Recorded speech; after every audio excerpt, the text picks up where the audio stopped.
Hey friends, Nibs again. I wanted to get out and do a video on another cool old gun that I got. Had this one for a couple years now, but just haven't gotten it out and done a video on it yet. But I wanted to bring it out and do some shooting, so I figured I would get you guys a video on it. This particular one. So anyway, I'm out at the new club that I joined just recently. So the one that I belong to, that you see most of my videos, I was only a couple miles away from my house, but that one is really big into trap shooting. They have like 30 or 40 trap houses there, and they do, you know, big statewide championships and stuff there. So anyway, they when they have the trap shoots over there at that, the rifle range and pistol ranges are closed, so I can't shoot over there, and so it's like 5-6 weekends a summer that they have events going on over there. Last year wasn't too bad with COVID. A lot of things got canceled, so it was better for me. But anyway, I expect that this year is going to be back to normal over there, and so I wanted to find an alternate place. I did join another place that's a little bit farther away from my house, and but this one, it's a little bit closer to home. It's still about a 20-minute drive for me to get over here, which isn't terrible. The other place is, like I said, 2 or 3 miles from my house, so it's literally a 5-minute drive from obeying the speed limit. So anyway, I joined this club. It's nice. They have really nice. I'll show you the range here. They have a really nice, right in the middle of the pole. Great. Really nice, just 100-yard range, but really clean, nice facility. They do have over in the far corner there, probably can't see it, some falling steel target plates for pistol shooting. Probably give that a try and work on that a little bit too. Just had a guy come in, and so this place also has a 50-foot indoor range, which is very convenient if it's, you know, pouring rain or middle of winter or something. Nice heated range. I can come over here and shoot some targets, and they allow pistols and 22 rifles inside that indoor range. So anyway, enough jibber jabber. Let's get to the gun. So this one, if any of you guys on my Facebook and MeWe page probably remember seeing this one. So just mags out, safety check it. So, you know, this one is a Savage model 1907. This particular one, when I first got it, I dated it to about 1909, I believe, is when this one was manufactured. I don't remember exactly what parameters I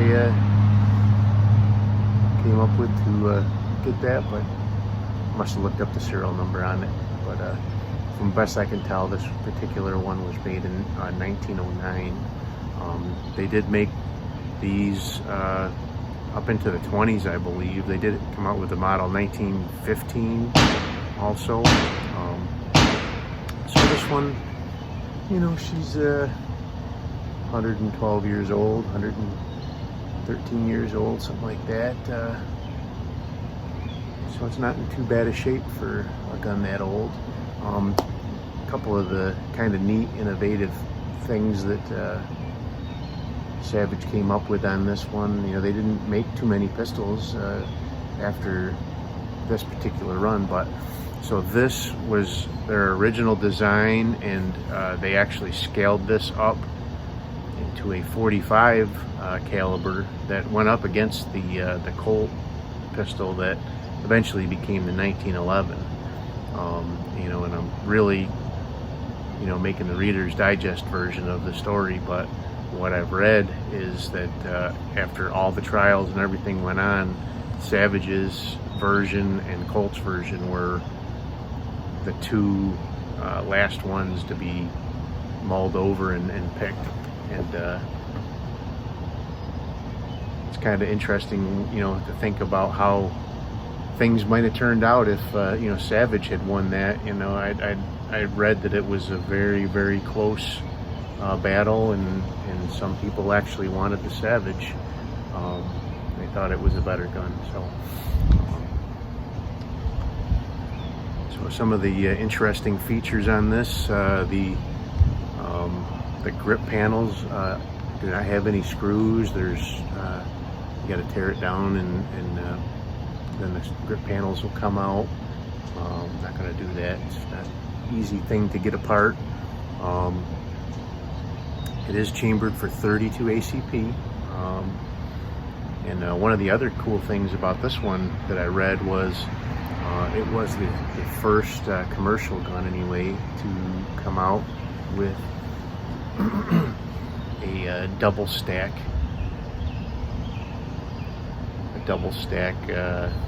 magazine, so you could actually get 10 rounds. Up till then, everybody else was doing single stacks, and you could only get 6 or 7 shots in a gun this size. So the sights aren't that great on it. They're pretty tiny. But one of the cool things, it has this, I don't know if you call it a hammer or a striker, but it's got an external thumb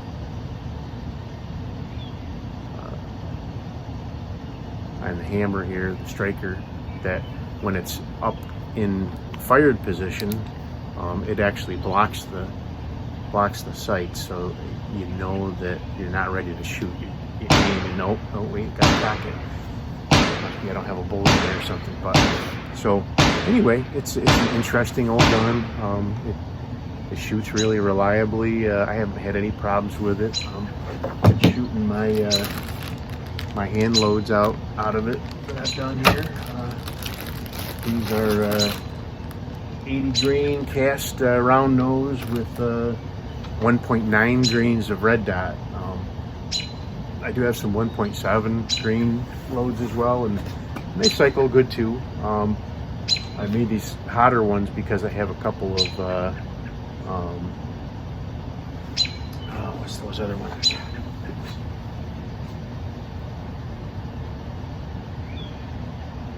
The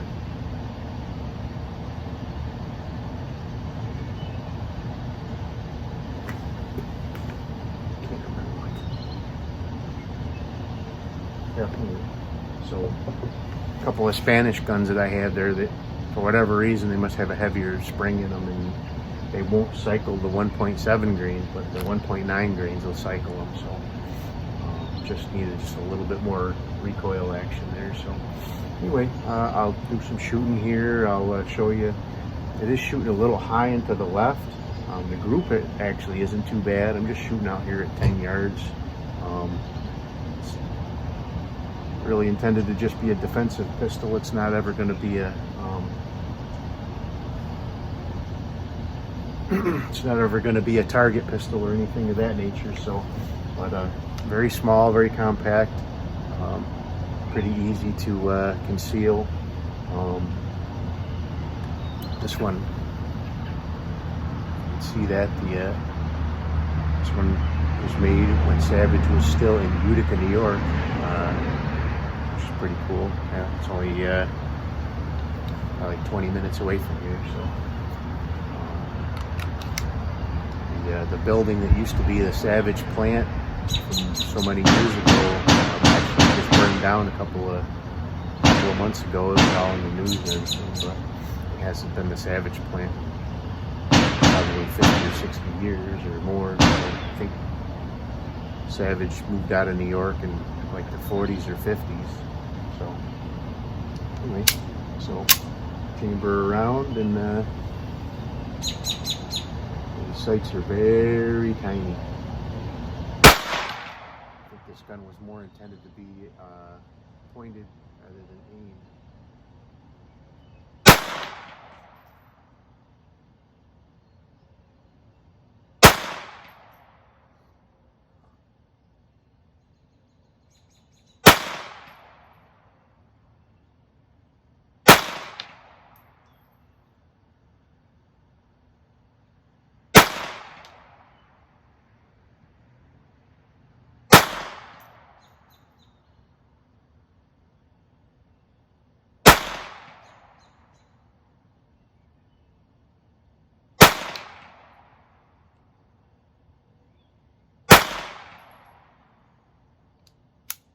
count them right. So this one, it's an older gun. It doesn't have the hold open on the last shot like most modern guns do, but you just got to count your rounds, right? So anyway, that's another cool one that I've had for several years, and it's actually one of the first semi-automatic center fires that I ever bought. I had bought quite a few 22 center fires before that, and I think this was my first center fire semi-automatic. I bought tons of revolvers, but I've got quite a few semi-automatics now, but it's a different story. But so anyway, it's a cool old gun. Some people called it the space gun. Kind of looked kind of spacey and, you know, very modern, you know, curvy lines and everything for back in the early 1900s. So I will stick a picture, a little clip of video in here showing the target. Again, it was high, most of those shots were high and left a little bit. I didn't take as much time shooting that group, and it's a little bit more scattered, but still it would have been a good defensive shot anyway. So that's really what this was intended for, is you know, something you can pull out of your pocket when somebody's doing something bad, and you can make them stop doing that. So all right guys, so here's the target I was shooting at. So most of these ones up in this upper corner up here are from the before I was shooting, before I was on camera, and then these ones down here are actually from the group that I just shot on camera. Like I said, I was not taking as much time to try to aim on that one. This was actually the first hit over here. I was aiming here, and most of them hit up in here, so high and left a little bit, but the sights aren't adjustable on that gun, so it is what it is.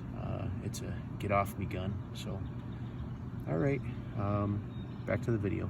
It wasn't intended to you know, shoot 100 out of 100 on the bullseye or whatever. So anyway, so if you like this video, you know, give me a thumbs up down below, and also subscribe to the channel, and you'll get alerted when I do post new videos.